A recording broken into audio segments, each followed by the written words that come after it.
is to classify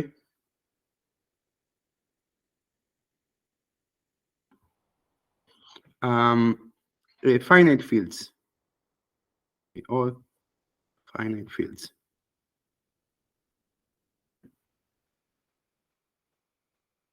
And this should be in a similar fashion to what we did with the finite abelian groups.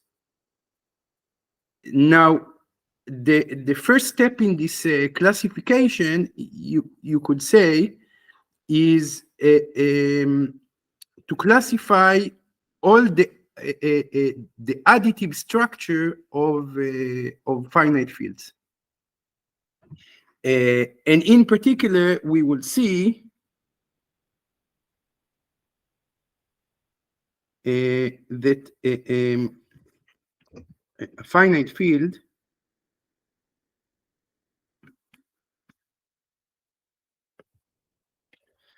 F of characteristic P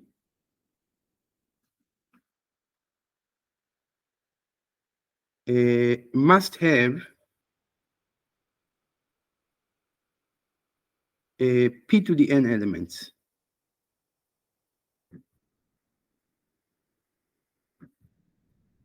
For some n.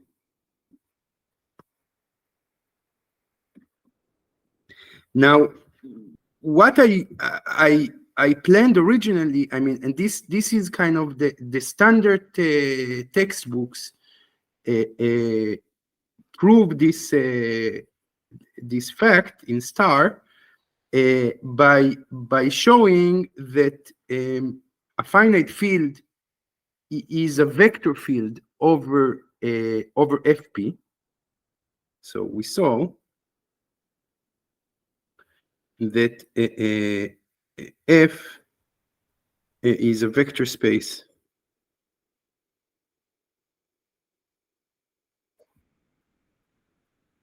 over FP. And one can show, I mean, this is what is typically done in the first year in a Bachelor of Mathematics, that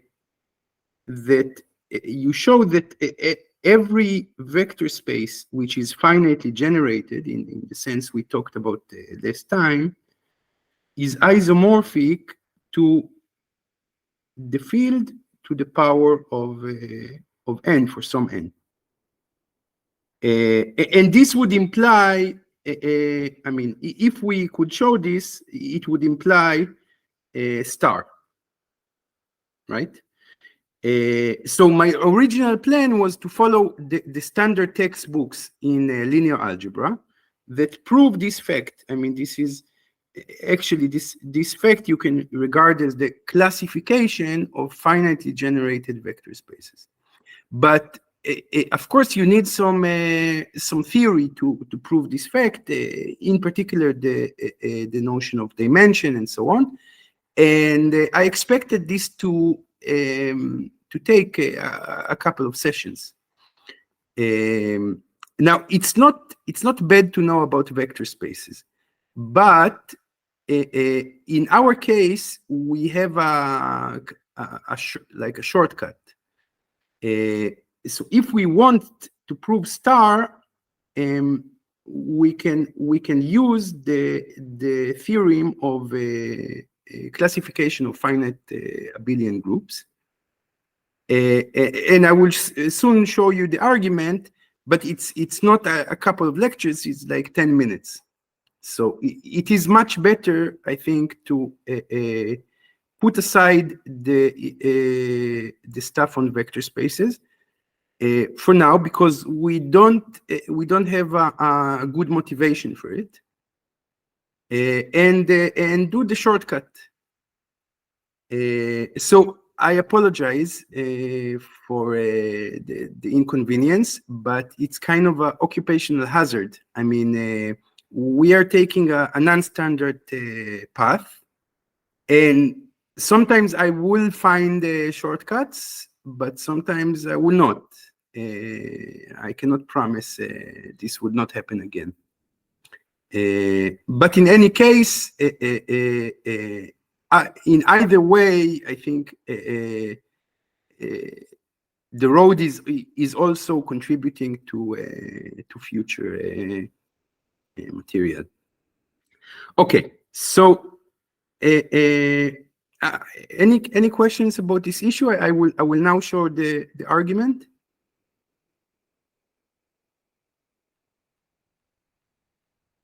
Okay, so my proposition.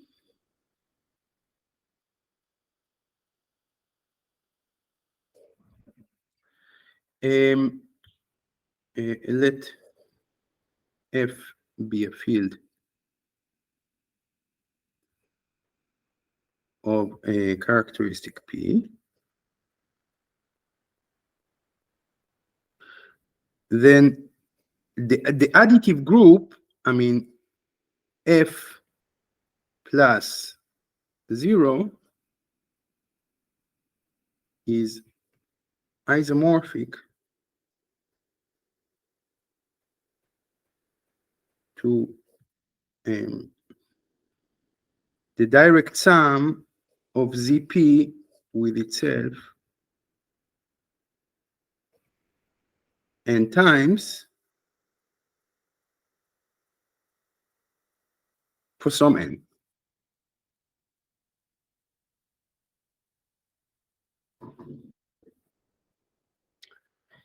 And the proof, as you can expect, by classification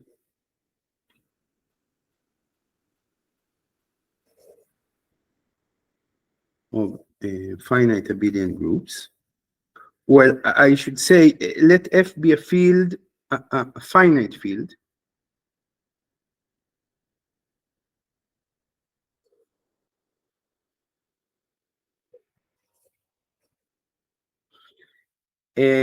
So by the classification of finite abelian groups,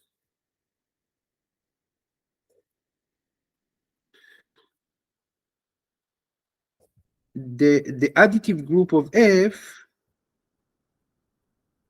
is isomorphic to integers modulo P1 to the alpha 1 plus integers modulo Pk to the alpha k. For not necessarily distinct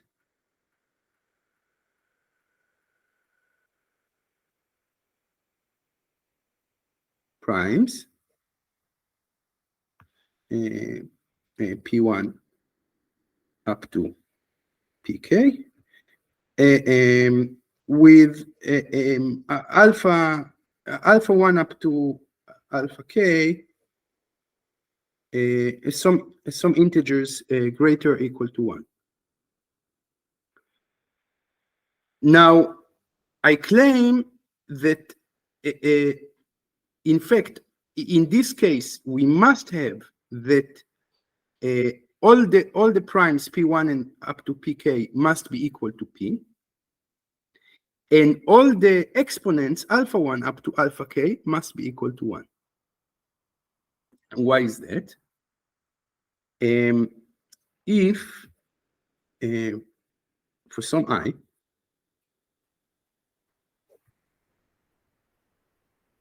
Pi is not equal to P, then by Lagrange, sorry, by Cauchy, there is an element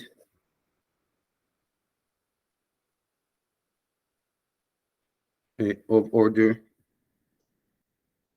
Pi, which is different than P. But the additive order of every element in a field of characteristic P is P. This we showed. But the additive order of each x in F is P, because I mean, of course, you have p times x equal to 0. This we showed last time. And you cannot have, I mean, if n times x is also equal to 0, then you would have 1 plus 1 n times x equal to 0. And I remind you, in a field, you don't have zero divisors. So if a multiplication of two things is 0, one of them must be 0. And so if x is a non-zero element, and n times x is equal to 0, it means that n must be greater or equal to p, because the notion of characteristic is defined to be the minimal number such that if you add ones exactly this number of times, you get 0. So by the definition of characteristic, you cannot have nx equal to 0 for n smaller than p. And in fact, the only way you can have it is if n is I mean, if p divides n. Okay, so this is all to say, the additive order of every element in F is p. And in particular, you cannot have any prime different than p appearing in this direct sum factorization here in blue. Okay, so all the P1 must be equal to Pk, which must be equal to P. Now, also, if alpha 1 is bigger than 1, or let's say, if for some I,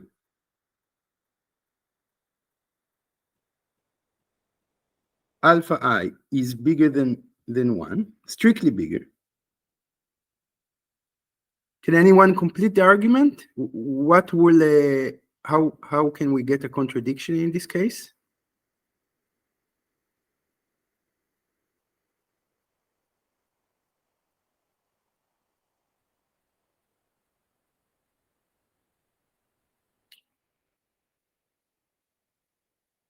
Nobody?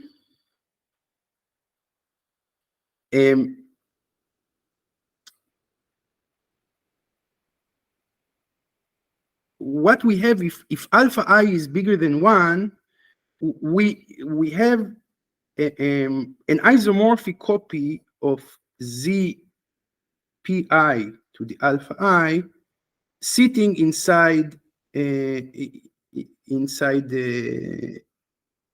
this direct sum, right?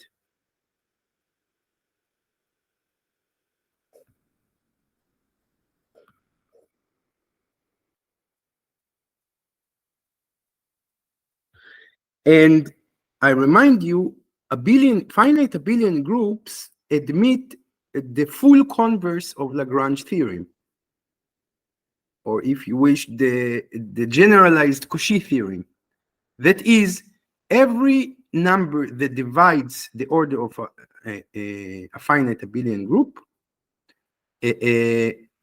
would imply that you have an element of this order.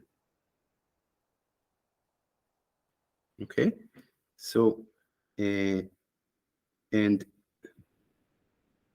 by the converse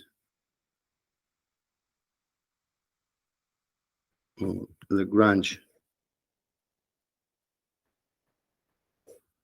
theorem for finite abelian groups,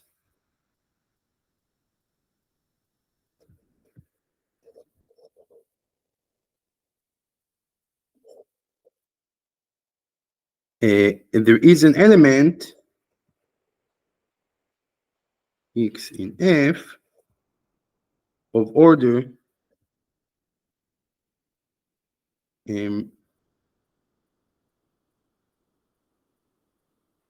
pi to the alpha I, which is just I mean p to the alpha I, and if alpha I is bigger than 1, then we have an element which is not of order p, it's of order some higher power of p. And again, this cannot happen. I mean, the additive order of every element in a field of characteristic p must be p. In contradiction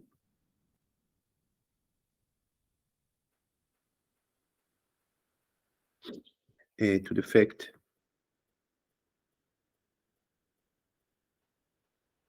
that order of x must be p.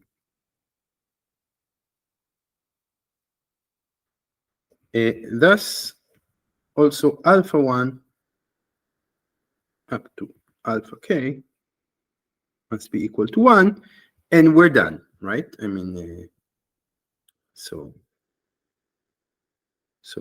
f plus 0 is isomorphic to zp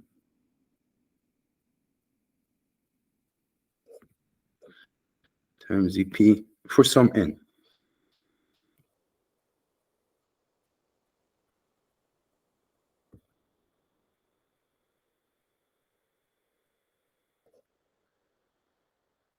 Okay, this is the end of the proof. Any questions about this argument?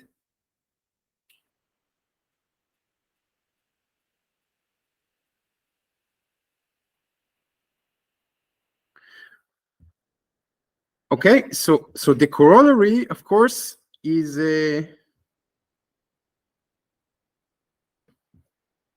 in our case, in this case, the number of elements in F must be p to the n.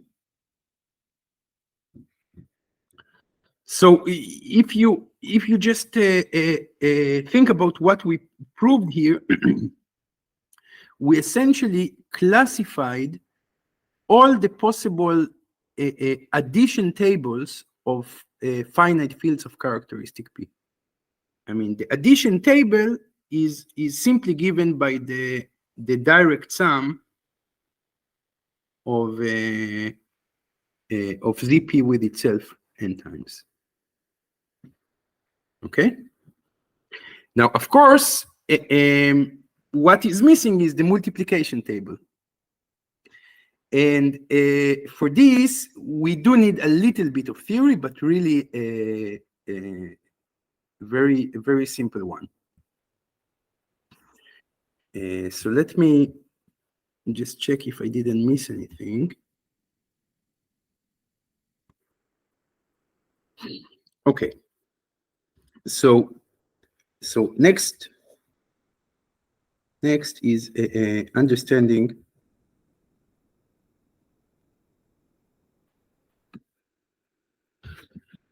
multiplication tables.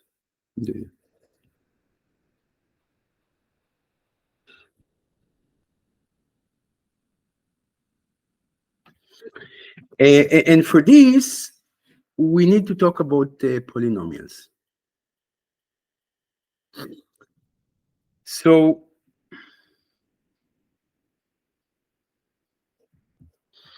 I guess it's better to do it in a general context of fields, because much of what I'm saying does not depend on the specific characteristic of the field. So let F be a field.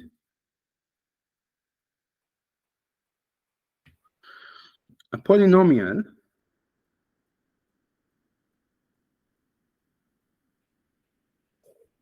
over F is a formal expression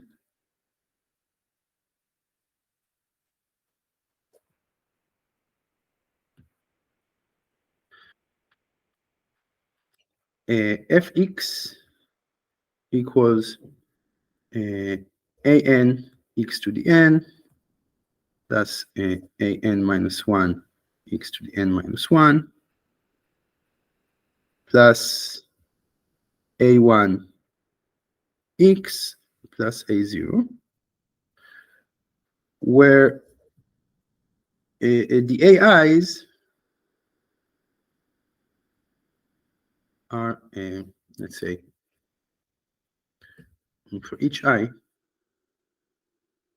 AI is an element in F.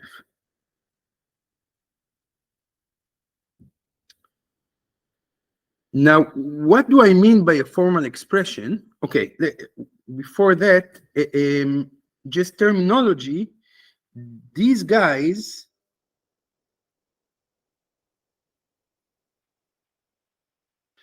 are called monomials.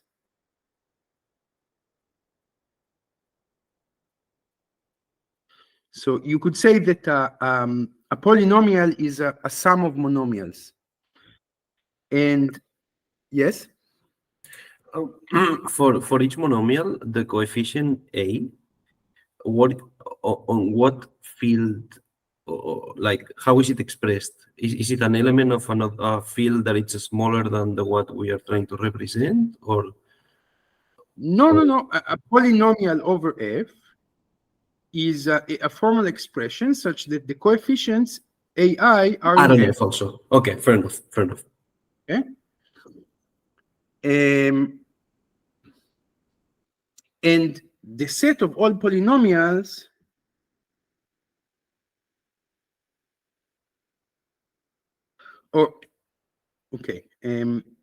fx is the set of all polynomials.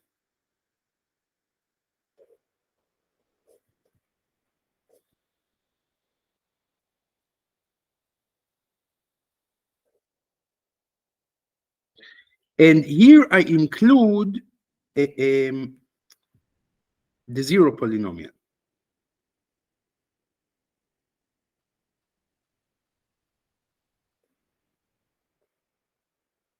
So the zero polynomial is when all the coefficients are 0.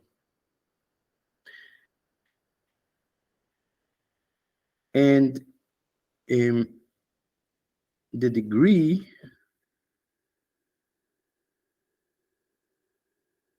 of F is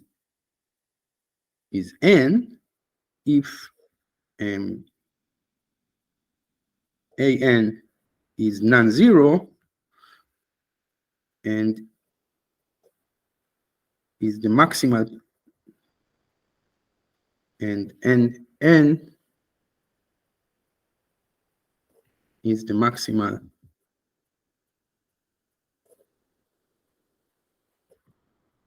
index and such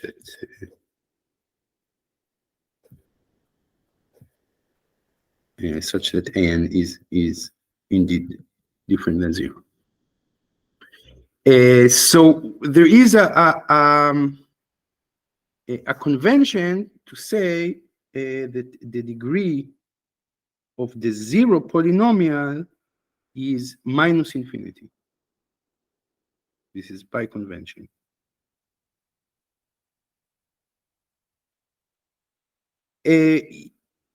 This convention is useful in order to unify statements about degrees of polynomials. You will see later, but it's not any crucial part. It's just to wrap statements about these issues more conveniently.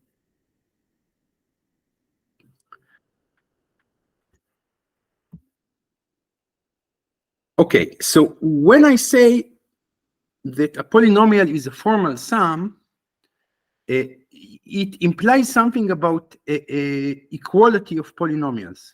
This is actually the content of this of saying that it's a formal expressions. That is two polynomials.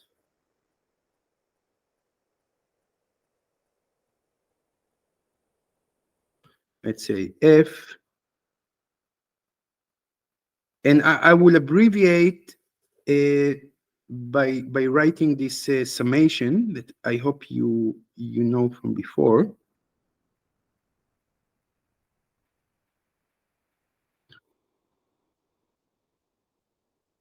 So this is sum ai x to the I, where I runs from 0 to n. And let's say G is the sum of bi x to the I, where I runs from 0 to m. And we say that f and g are equal if, well, if and only if, of course, I mean, it's a definition. If n is equal to m, and for each I, ai is equal to bi. Okay, so they really need to be the same formal expression.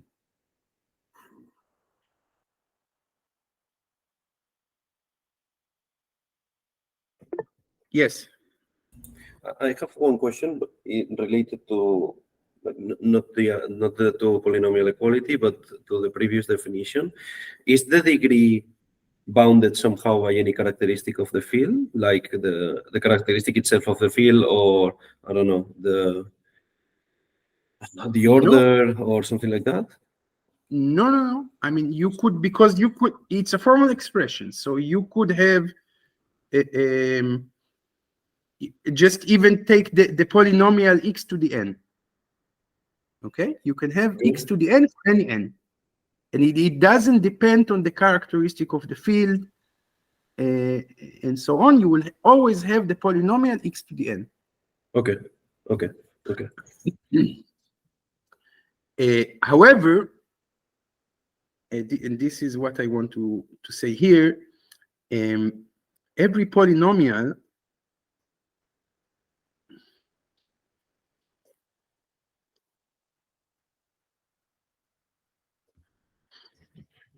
let's say fx in polynomials over f defines a function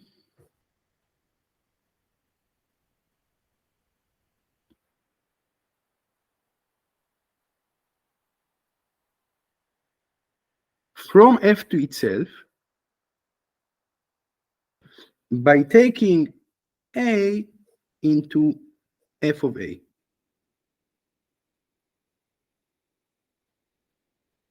Right? I mean, I can simply substitute, instead of x, I can substitute a. I mean, note that the operations that are needed to define polynomial are simply addition and multiplication, right? So I can evaluate any polynomial by an element in f. And this defines a function, right? We can denote it, I don't know. Yeah. Yes. Yeah, I just have one small question. Does this apply only to polynomials of one variable, like x, or the scope could also be like polynomials of more variables, x, y, or x, y, z? So for now, only polynomials in one variable. We will get to more variables later, but there is a split in the theory. I mean, some things you can do for one variable, you cannot do for more than one variable. So for now, we're focusing on the one variable case. And I mean, the function defined by or induced by the polynomial, it could be equal for two different polynomials. So, yes. I have one question. Like, when G E and G is and F is over the DF. So, does that mean that that's A to the I? If will that two polynomial going to equal if A to the I equal to B to the I? But what if like B to the I plus P? I'm not sure I understand. I mean, I guess I could say two polynomials over the same field. Yes. Otherwise, of course, it doesn't make any sense. Yes. And these, you treat it as, so this is A, usually you say A sub I, because it's just an index. It's not a power of A. So you have A sub I and B sub I. And these formal expressions, I mean, these two polynomials are equal if the formal expressions are exactly the same. So it means first, they are of the same length. So this is n equals m. And second, each of the coefficients, I mean, for each I between 0 and n,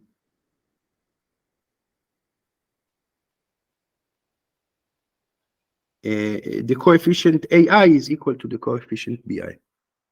But if I take the Fs and then I plus the A to the I with the P, so do I have this like equal polynomial? Okay. This, now you ask, I'm not sure, but of course this equality is interpreted in F.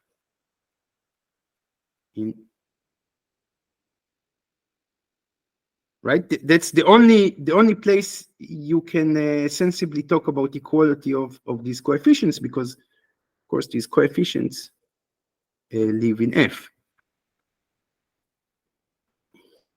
So it could be that, say, F is a field of characteristic P, and I could write, I mean, so then this equality is equality in characteristic P, right? I mean, if you take F to be FP, then I mean, then P is equal to 0, for example. So it could be that AI is equal to P and BI is equal to 0. That's just another, they are still equal. It's just another way to express the same element in FP.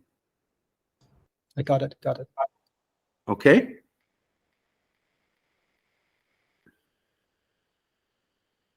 So, and this maybe this example will clarify.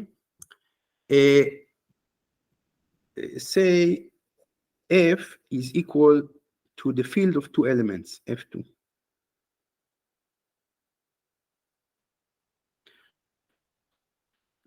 And F is the polynomial x squared. And G is the polynomial x. So F and G are not equal, but I claim that the function they define over F2 is equal. F hat is equal to G hat as a function from F2 to F2. Because what you do, I mean, you take 0, you take it either to 0 square or to 0. And 1, you take either to 1 square or to 1. It's the same function, right? So 0, basically the identity function.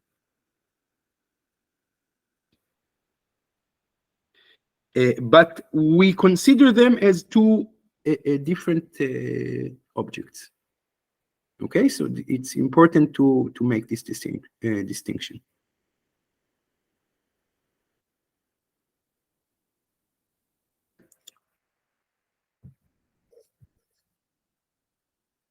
Now we have natural operations on polynomials.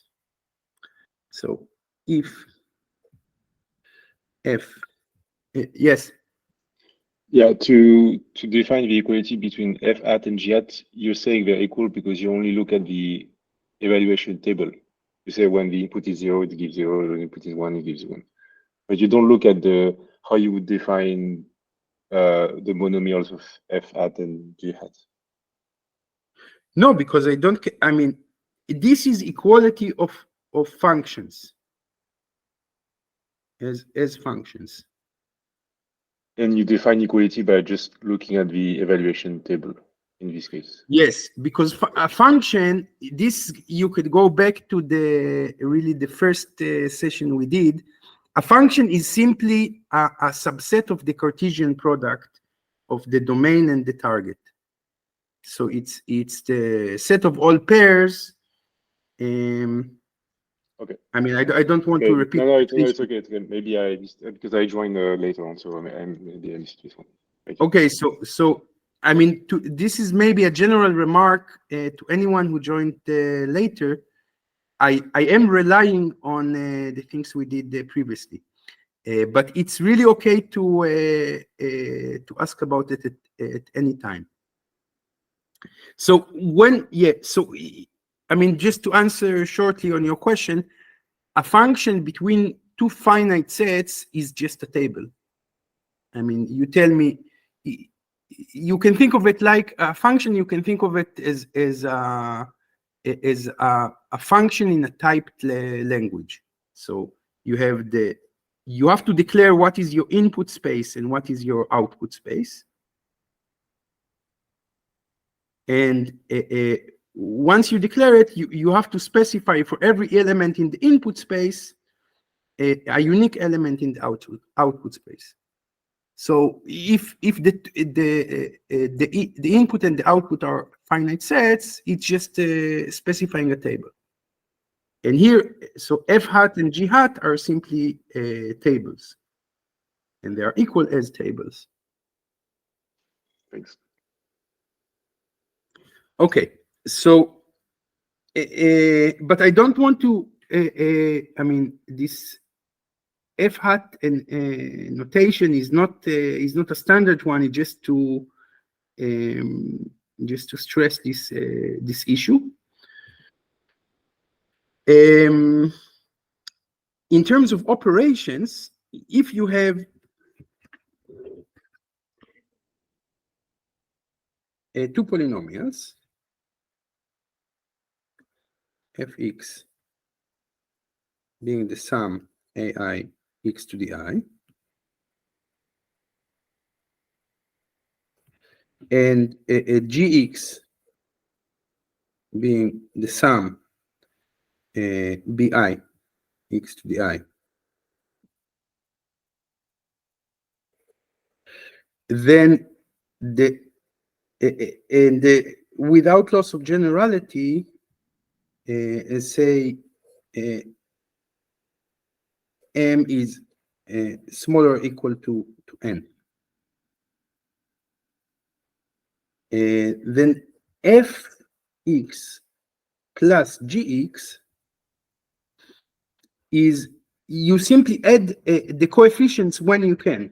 So in summation notation, it will be you sum ai plus bi x to the I from 0 to n. And then possibly, if n is indeed strictly bigger than m, then you have also the sum of ai x to the I equals n plus 1 up to n. Okay. Okay, but intuitively you simply sum the coefficients.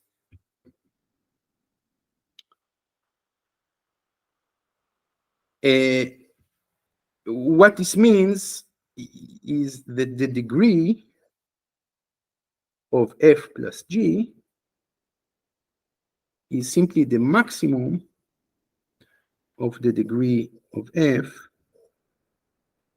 and the degree of g.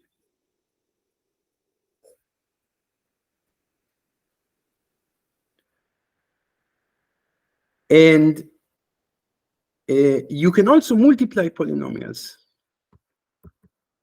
So this is a addition. And if I have these two polynomials, f and g, and I want to multiply them, fx times gx, then you multiply the formal expressions just as you know from school. But the formula in summation is a bit involved. I will write it down. So you want to multiply the sum of ai x to the I equals 0 up to n, with the sum bi x to the I, or let's say maybe we take a j here,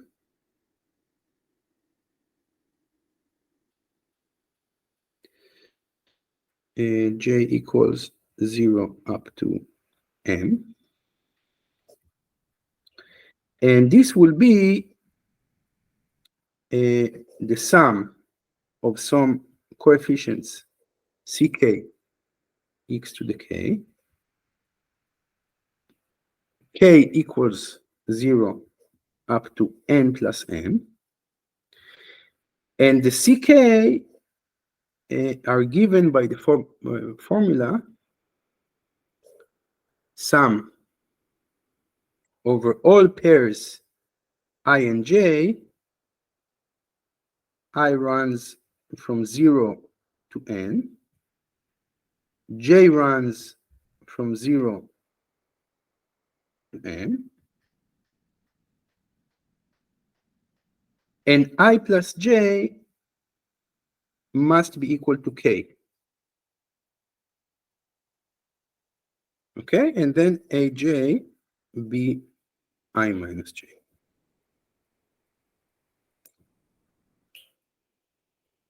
So this is what you get. I mean, I can explain a little bit how you get this formula.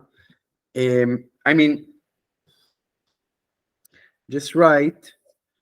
For example, we have an x to the n plus,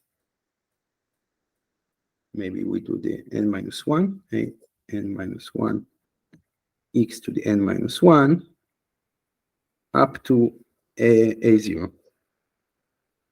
And I want to multiply this by bm x to the m plus b0. So I look at the monomial. I go monomial by monomial.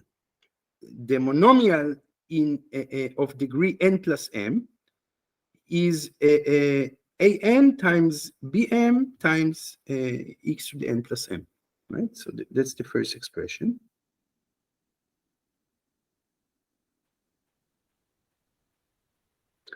Now I want the monomials of degree n plus m minus 1. How can I get there? Well, I have an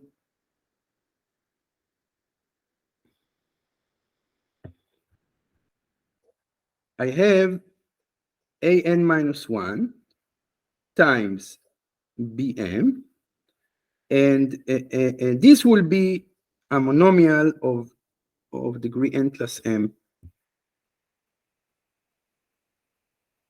minus 1, but it's not the only one, because another thing I can do here, I have bm minus 1 times x to the m minus 1, and I can multiply it with an x to the n. So it will be an bm minus 1 x to the n plus m minus 1. Okay, and then you continue. But you can see already from the second step that that this is equal to an bm x to the n plus n plus, here I have a sum an minus 1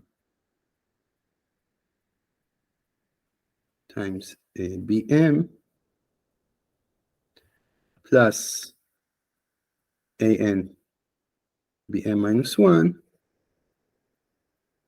and I'm out of space.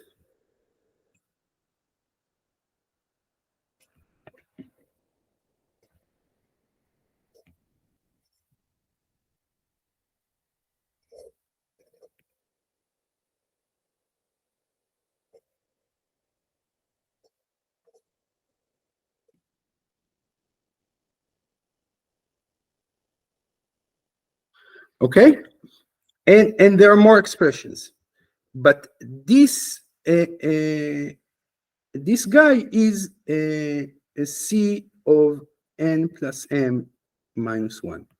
So c of n plus m minus 1 is indeed this sum of all the multiplications of two coefficients whose index sum up to the index of to n plus m minus 1. Okay, and there in this case there are two options. I mean, either you take a coefficient of the mth coefficient of g multiplied by an minus 1, or you do an times bm minus 1. But in general, of course, there will be more coefficients here. I mean, for general k, you will have more than two coefficients in the summation of ck. Is this clear? It could be a bit involved. It is, I think, and the example helped a lot, definitely. Yeah. So let's do an example. But of course, you I think you know it from school. I mean, let's say I take. I meant it helped. So the stuff that you already wrote, like if you don't want to do the example, is completely fine. Like whatever. Yeah. No, but let's do an example. I mean, I take just f2. It's my toy example. Fx is x squared plus x plus 1, or maybe minus 1, and gx is equal to x plus 1. Then I want to do fx times gx. So the first thing I do is, like in high school, I open everything. This is like x squared plus x minus 1 times x plus 1. This is going to be equal to x cubed plus x squared.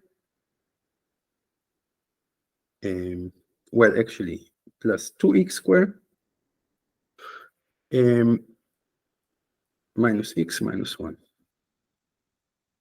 But, sorry, plus x minus x minus 1.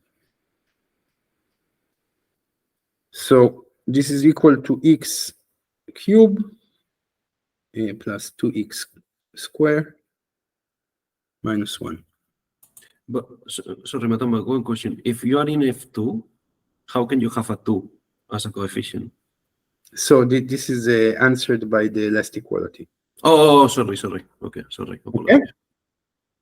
No, it's okay. I'm just like I'm trying to kind of break it down to the the most elementary steps. I mean, what I'm saying, you do everything like you are used to in high school.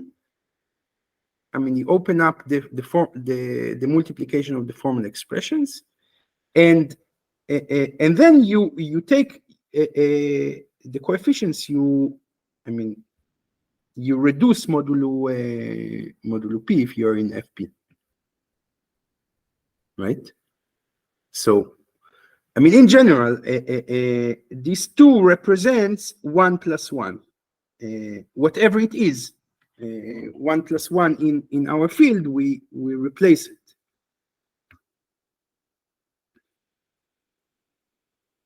Okay, so this is addition and multiplication of polynomials. Yes. I have a question. I was just thinking of these extension fields, right? And this is something different. Is that correct? Different than what? Yeah, I mean, we don't have to do some sort of reduction step. I think I'm mixing something up here at the moment. I mean, you're certainly mixing stuff because we didn't talk about extension fields. Okay. We will get there, I promise. But for now, I just want to have like the kind of a short introduction to what is polynomials. Okay, I see. Okay, thanks. Okay, so maybe the last notion we want about polynomials is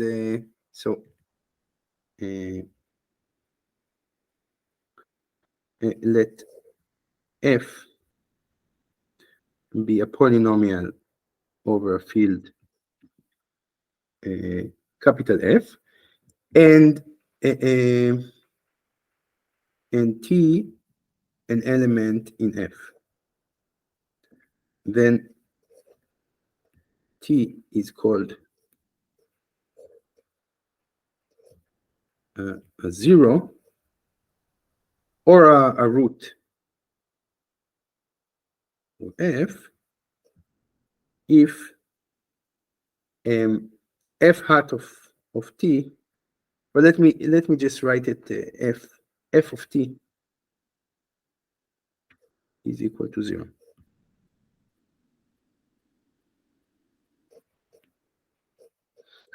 Now,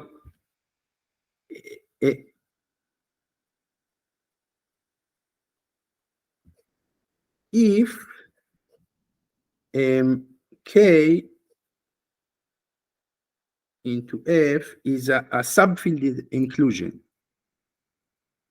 So if K is a larger field than F,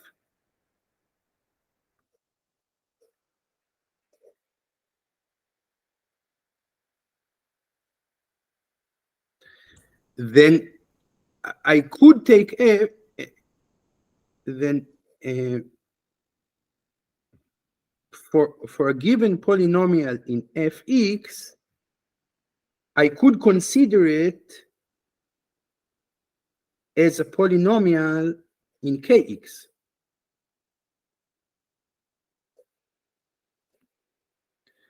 Right? Because all the coefficients of F are elements in the field K. But note that these are two different objects. I mean, we denote it by kind of abuse of notation in the same letter, but this is a different animal. I mean, this is a different animal than this. Okay? In particular, I mean, the degree is going to be equal, but the number of zeros need not be the same. So, e.g., you take Fx to be x squared plus 1, and the field F you take to be the real numbers. Then then F has no zeros.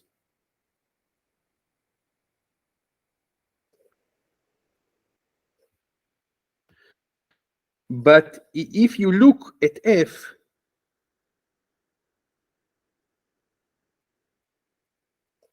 over the complex numbers,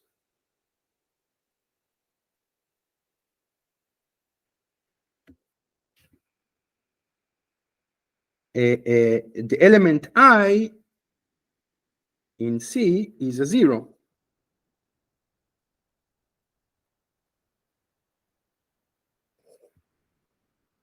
Okay, so really polynomials, even though we could consider them over different larger fields, we regard it as two different objects.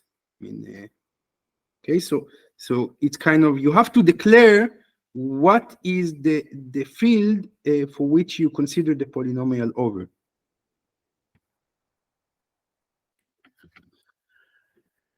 All right, so yeah.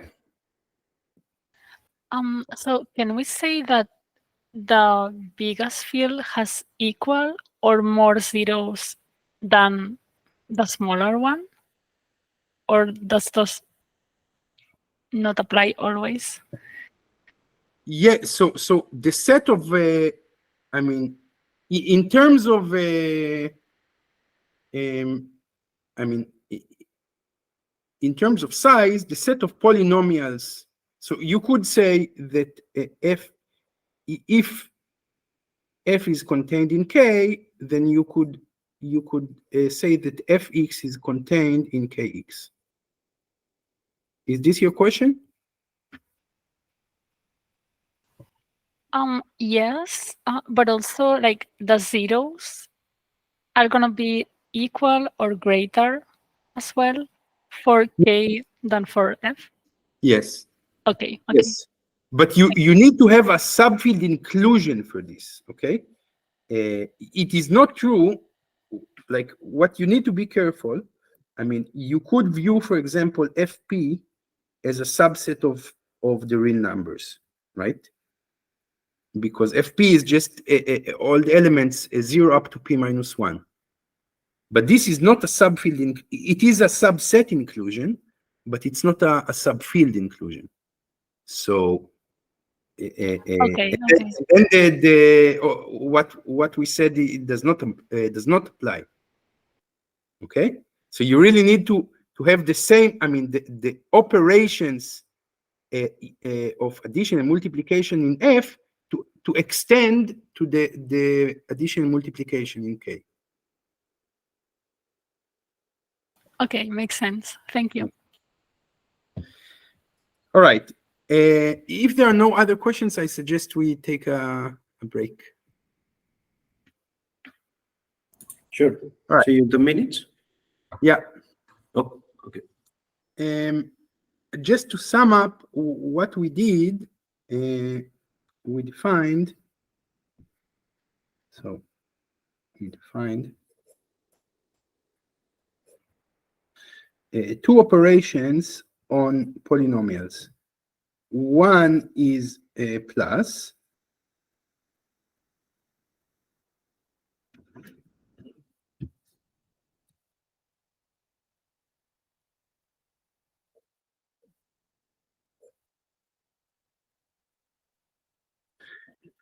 and the other is multiplication.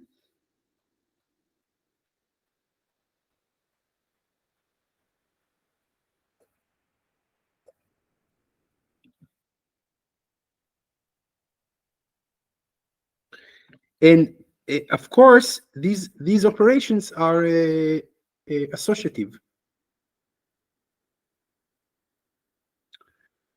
Associative.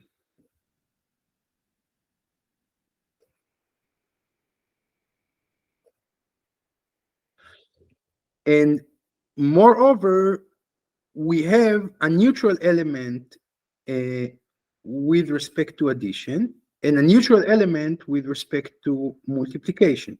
So 0 is neutral with respect to plus, and 1 is neutral with respect to multiplication. We even have a inverse with respect to addition. So minus fx is the additive inverse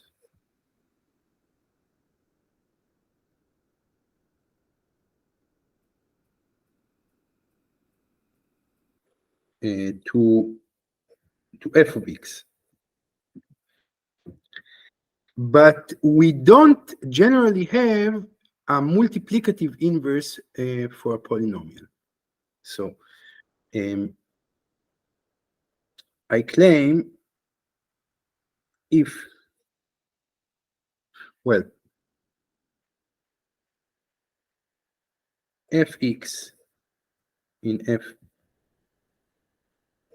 polynomial over f has multiplicative inverse,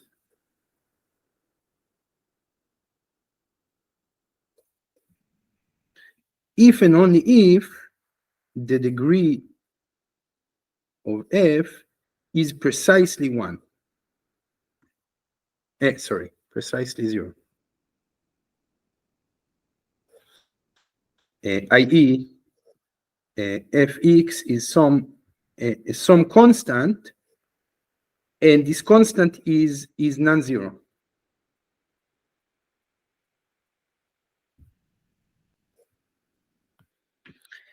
Now, why is this true? Here you can use a degree argument. I mean, if gx in fx satisfy fx gx is equal to the polynomial 1, then this equality of polynomials in particular implies equality of the degrees.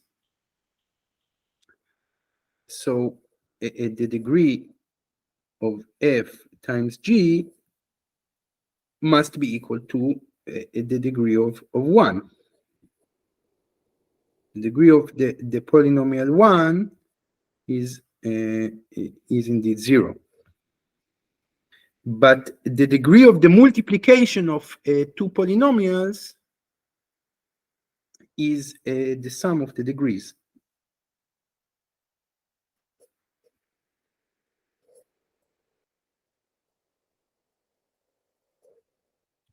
And so we cannot have the sum of the degrees equal, sorry, degree is, yeah.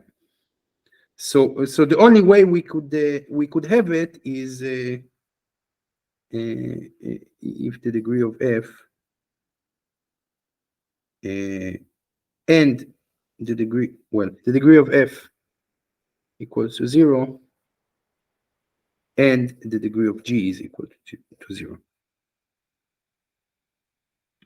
So they really need to be, that's the only way you can have a multiplicative inverse, is if you have a non-zero constant being one polynomial, and then the inverse would be the polynomial, the constant polynomial with the inverse of the inverse of c. Okay, so this is all to say fx is almost a field, right? We have all the axioms of the field are satisfied, except possibly for this the multiplicative inverse of an element. Yeah. Why is there no such thing as colloquially, let's say, 1 over f of x, so that if we just multiply f of x and 1 over f of x, we get 1? Yeah, so this is one possible extension of the notion of polynomials, is what is called the Lorentz sums. And in Lorentz sums, indeed, you are allowed to have 1 over x. It's like polynomials, but the monomials could be x to the n, where n is possibly negative. And then you will have a multiplicative inverse. But it is a different notion, and we are focusing at the moment on polynomials, which have, interest in their own right. So yeah, so the one possible extension is to add this negative powers of x, and then you will have inverses. But we will take a different approach. Okay, so long division.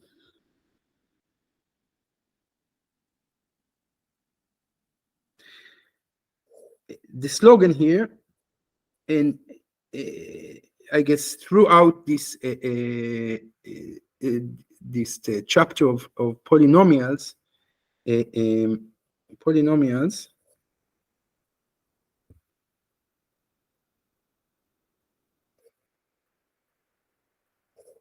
in one variable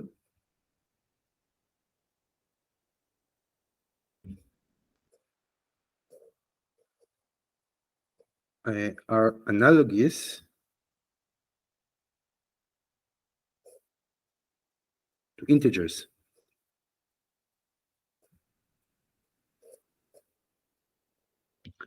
Okay, and this manifestation of the slogan, one of it is that you can do long division of polynomials.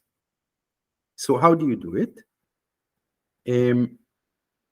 So let f be a field.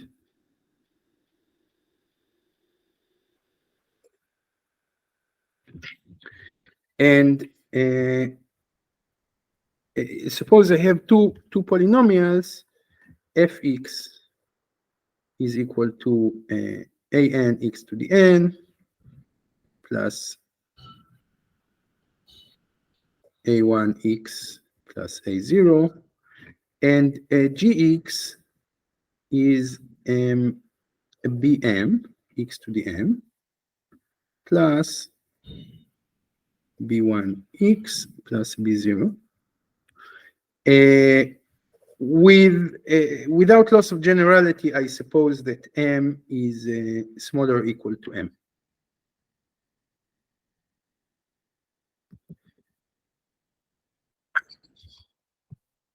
Now, or of course, so the degree of f is n, the degree of g is m, and this really means that an and bm are non-zero.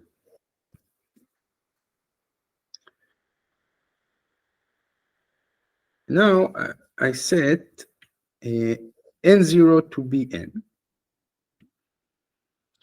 and I take c0 to be an over bm.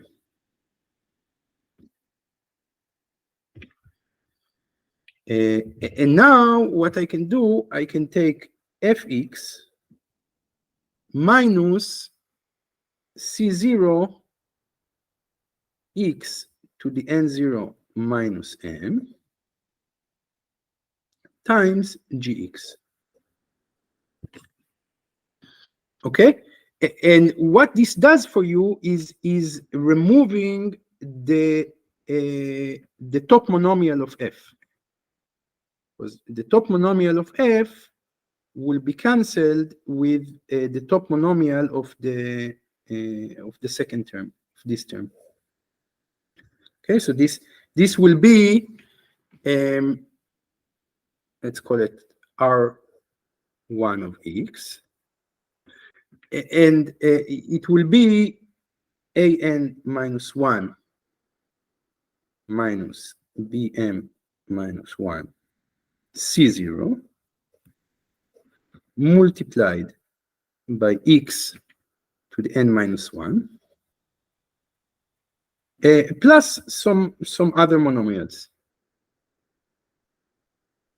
So the degree of R1 is strictly smaller than the degree of f, which is n0. Okay, it doesn't have to be n minus 1 because these coefficients might be 0. I mean, it could be that both an minus 1 and bm minus 1 are 0, or it could be such that the difference here is 0. So we are not guaranteed that this is a polynomial of degree n minus 1, but it is a polynomial of degree strictly smaller than n. Okay, so I call the degree of R1, I call it n1.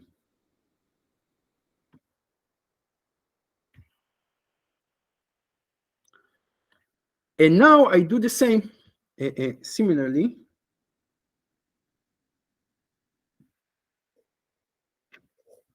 you can write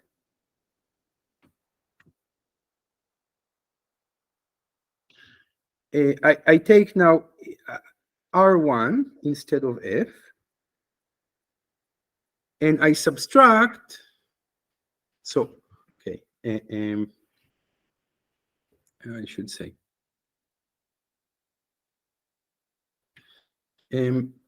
if n1 is smaller, it could be smaller than m.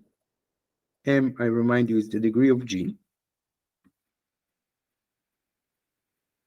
Then we are done. Well,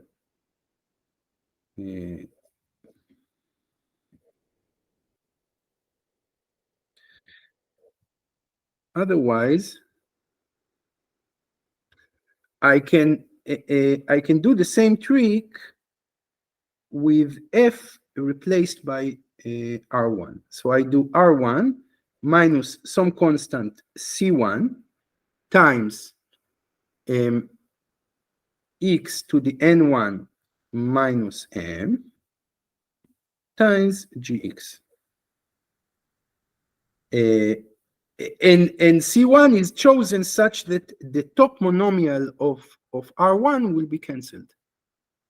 This I call R2. And as before, I have that the degree of R2 is strictly smaller than the degree of R1, which is N1. So this I call N2.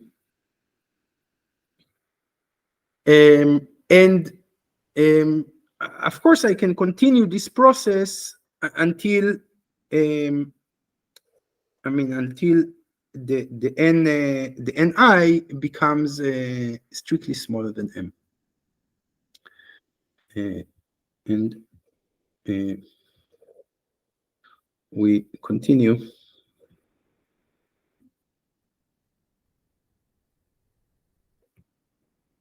Until ni is smaller than m.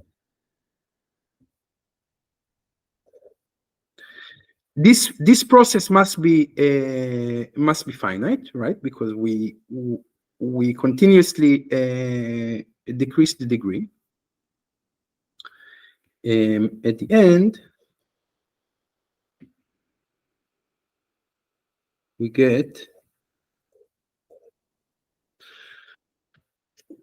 well, I have fx, which you can call r0 of x, and fx is by definition c0 x n0 minus m times gx plus r1 of x. Then I have r1 of x equals to c1 x to the n1 minus m gx plus some r2. And this goes on until, let's say, the last step is rs minus 1 x is equal to some cs minus 1 x to the ns minus 1 minus m gx plus some rs x. And since this is the last step, I have that the degree of rs is strictly smaller than m. Okay. Now I sum up all of these equations.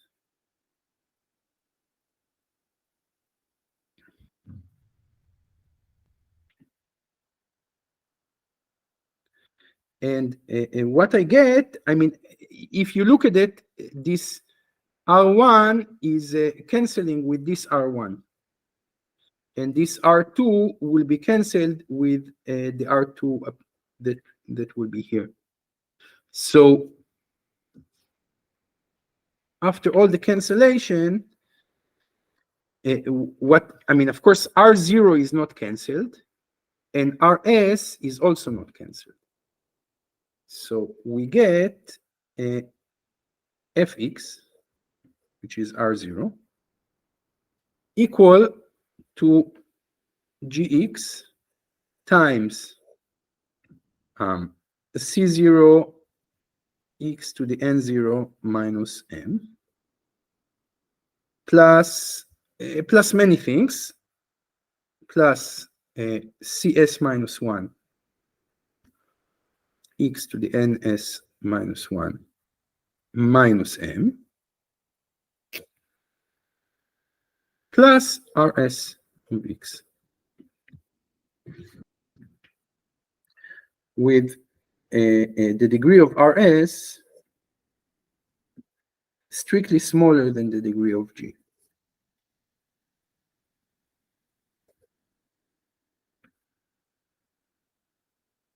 So we call this guy q of x, and this guy we call r of x.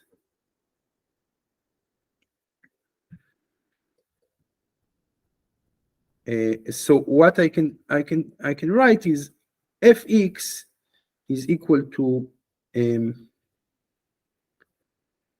gx qx plus r of x. And this guy is called the quotient.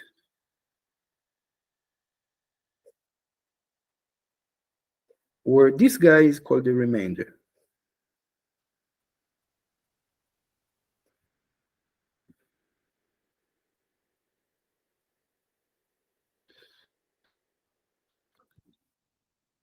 Any questions about this this procedure? This is called the Euclidean division sometimes.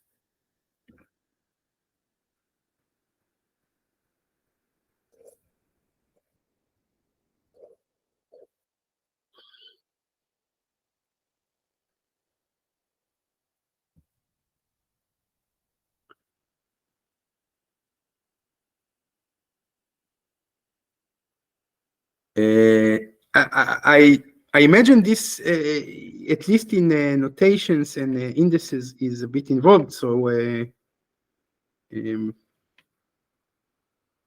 you're most welcome to ask about it.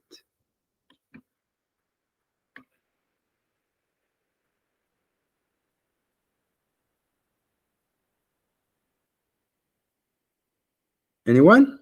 Is this completely clear? I mean, I would be happy, of course, but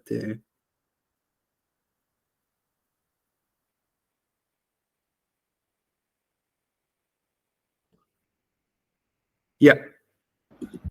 So does it mean that at every step we first select the C by looking at the highest degree coefficients in the next iteration of the polynomial? Yes. So look at what we did in the first step. I mean, I have these two polynomials, and I assume that n is bigger or equal than m. So I want to get rid of this this monomial. In order to get rid of it, I take C0 to be this, an over bn, and I multiply gx by C0 times x to the n0 minus m. So what you get here, just to write the top monomial of this this expression, will be exactly, I mean, an over bn times x to the n minus m times, so this is C0 times x to the n0 minus m, and then I multiply it by the top monomial of g. Top monomial of g is bm times x to the m. And you have other things, right? But you see this the top monomial of the purple polynomial is precisely an x to the n, right? Alex? Yes, thank you. Okay, so what I did, I simply, every time this is R0, right? So I choose the coefficient C0 such that the top monomial of R0 will be cancelled. And I can always do it. I mean, right? This definition of C0, for example, only uses the fact that Bm is a non-zero element. So I can always find some coefficient in G, which is the coefficient of the highest non-zero monomial. And then I simply do the same procedure. I mean, I could write the formula for C1, but it would be a bit cumbersome. The principle is the same. I want to know, I mean, I take the highest monomial in R1 and I want to cancel it. So to cancel it, I need to multiply G by some monomial, and there is such a monomial such that the difference will cancel the top monomial of R1. And I do it repeatedly until I get something of degree less than m.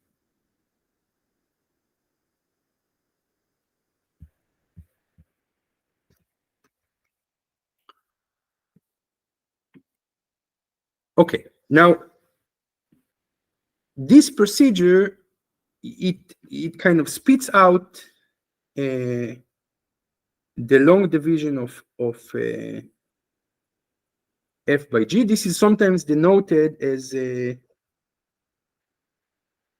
f% g. So f% g would be this remainder. But of course, you may ask, I mean, is this the only way? I mean, at least, are these the only polynomials that satisfy this relation? So, theorem.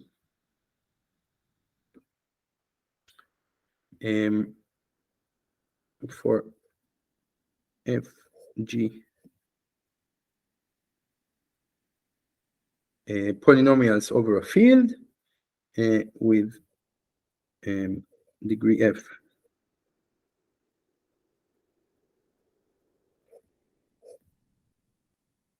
Bigger or equal than degree g, there exist unique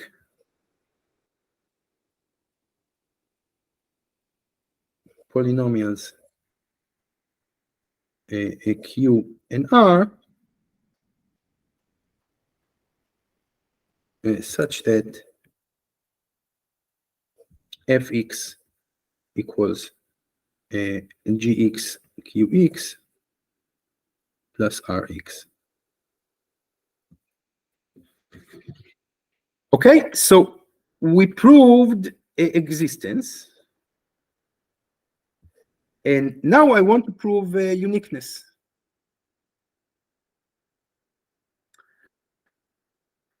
So suppose also q prime and r prime satisfy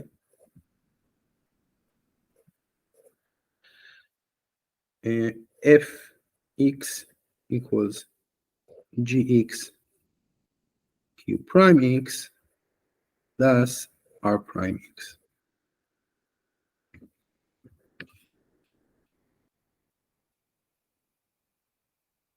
Then, so we have this equation star, and we have the equation double star. If I combine them together, I get that gx qx minus r prime x is equal to gx q prime x minus r of x.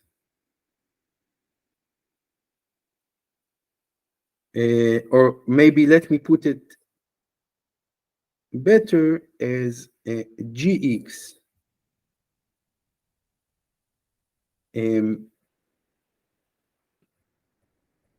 qx minus q prime x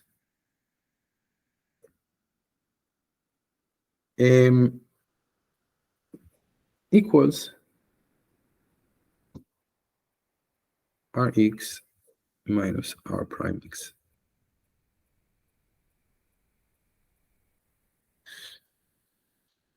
But by definition, by assumption, or by design,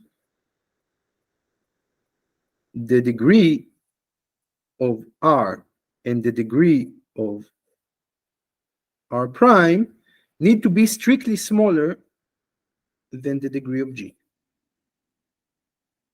right? Because we are dividing by g. So we have this triple star equality of polynomials.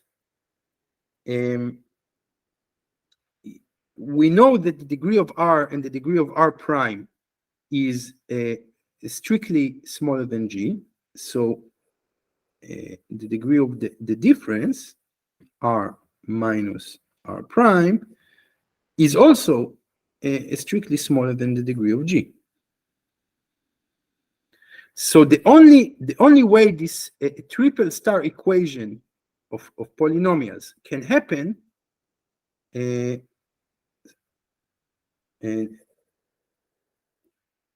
this means that I mean, of course, the degree of the multiplication is the sum of the degree, since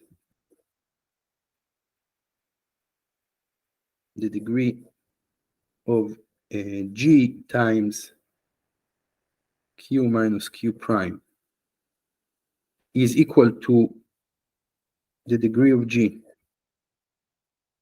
plus the degree of Q minus Q prime, we must have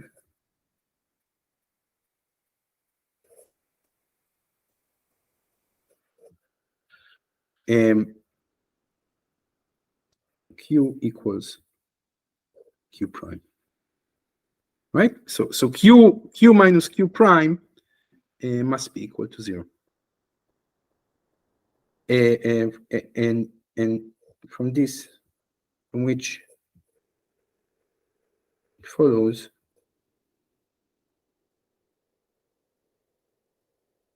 that also Rx must be equal to R prime X. Okay, that's the end of the proof.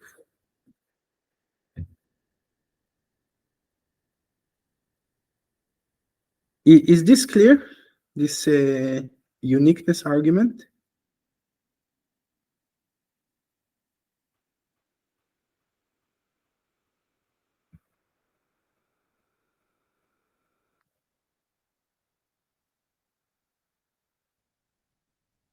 Okay, so what we get here, the summing up of this discussion is that we can do long division just like we do in integers. So corollary, if fx is a polynomial and a in f is root of f, then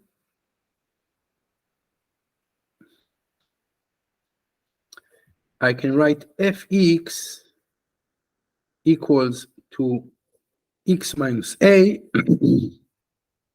times f prime x for some f prime x, well, of course, f prime x must be of degree strictly smaller than the degree of f.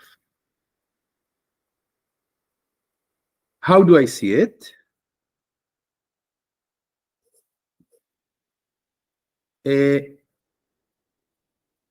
I do long division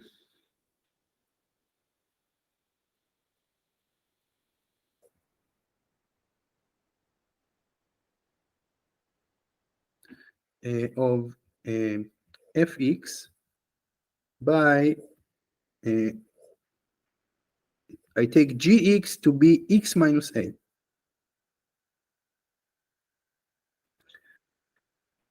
So there exist some polynomials q and r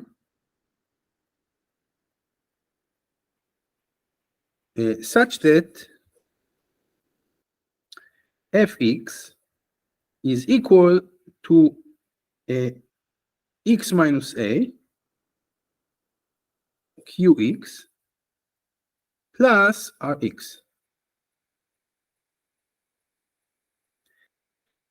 Now, this is an equality of polynomials, of course, implies equality of the associated functions. So I substitute a.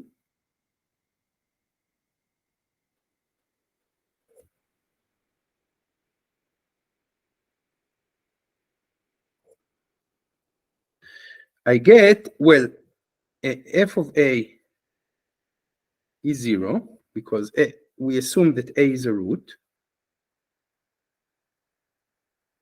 And this must be equal to, well, a minus a, g of a, plus r of a.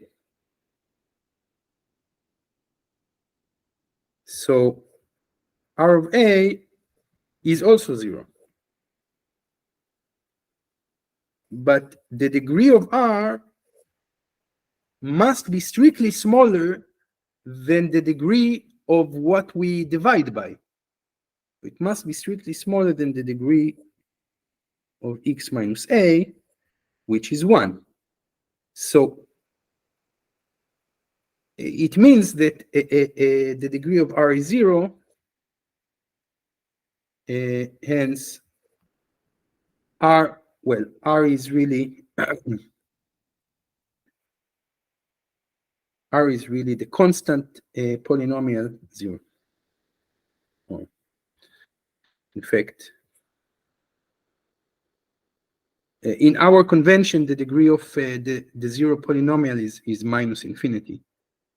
But if I know that the degree of a polynomial is smaller than 1, then either it's always a constant polynomial.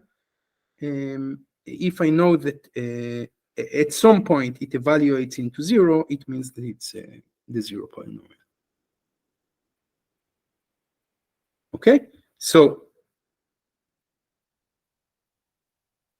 if r is 0, then it means that fx is x minus a times gx times qx.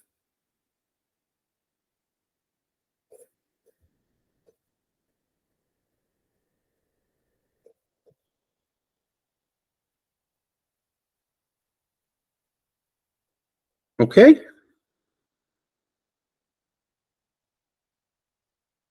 And another corollary from this, a polynomial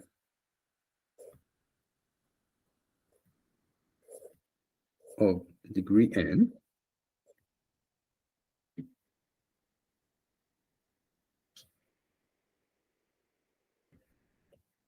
over a field f can have at most n roots.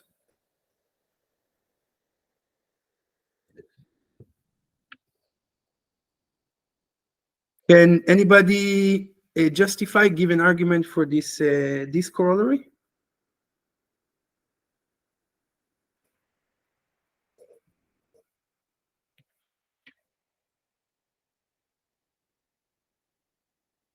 I mean, You can yes. use previous corollary and just basically define the function, the product of more than n plus terms, and then come back and say that the product is, the degree is much bigger than n.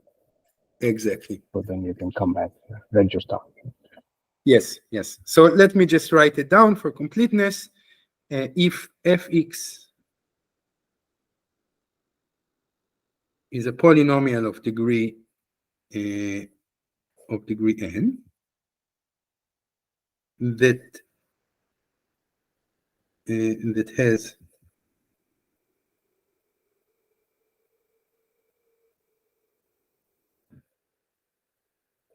with let's say m bigger than n roots, then fx, let's say the roots are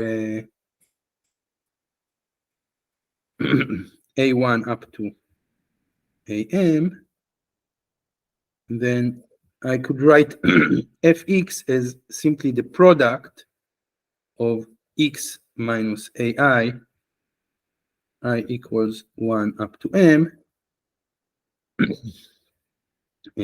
So degree And this is a contradiction to the degree of f.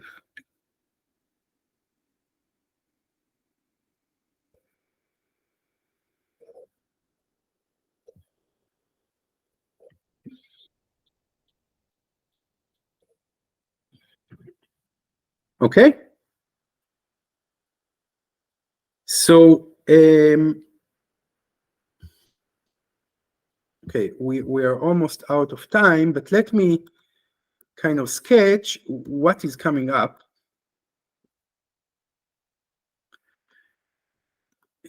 Or you know what?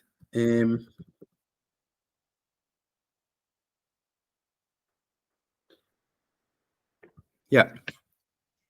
Yeah, I'm sorry, I must have missed something. I don't see exactly why, how can you define fx like this just from the previous corollary? Can you explain a bit more? Why don't you have g of x? So, you know, so Or q if, of x? okay, so let me expand a bit.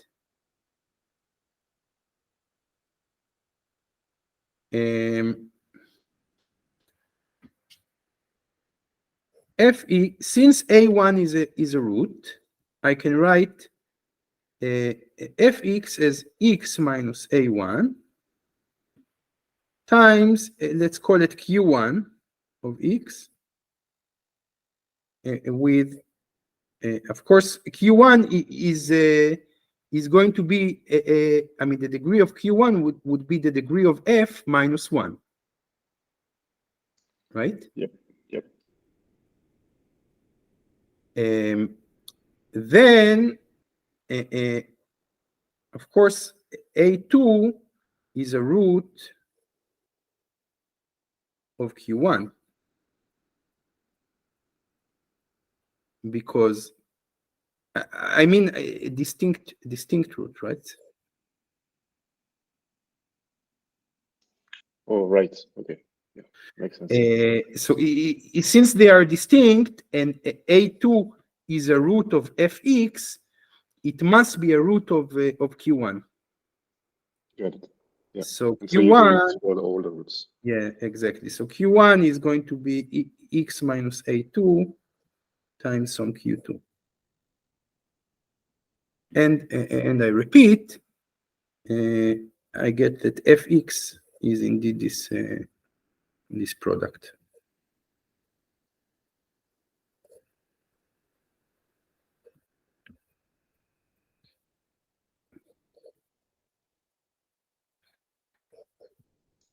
And why there's no final QM? By degree, because once you did it m times, well, okay, you could write, I mean, because it depends on how you want to build the argument, but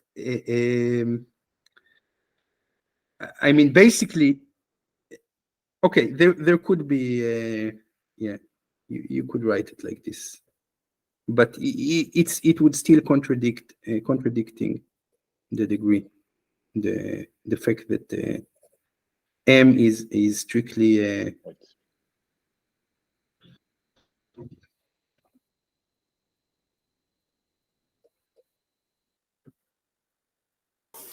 okay. Because we're trying to prove by contradiction. So if we can prove that f has more than n roots, then that's sufficient for us to follow the argument.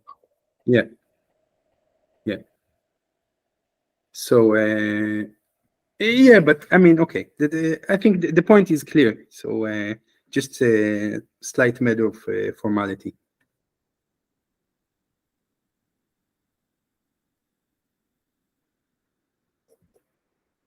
Okay. So let me sketch what is coming up next. I mean, once we have this long division of polynomials, I can consider first. I can consider the GCD of two polynomials. So if you have f and g, I can do the GCD of f and g. This is going to be the polynomial of maximal degree that divides both f and g. It could be that f and g are coprime, so it could be, but of course it doesn't have to be. I mean, take x minus 1 times x plus 2 and x minus 1 times x squared plus 2. Then typically the GCD of these two would be x minus 1. I will go into details on what is going on. First, we will need to revise the Euclidean algorithm for GCD. So what I want to ask you for next time, in the notes, which you can always find an updated version in my website, there is a section called elementary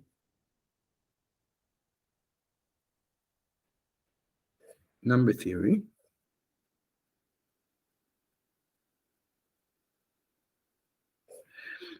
And if you can read the part of it with the Euclidean algorithm for integers that finds the GCD of two integers, then I think we will have an easier time next time generalizing these two polynomials.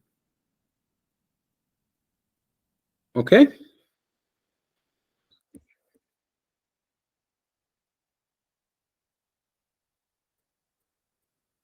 Other questions or requests for next time?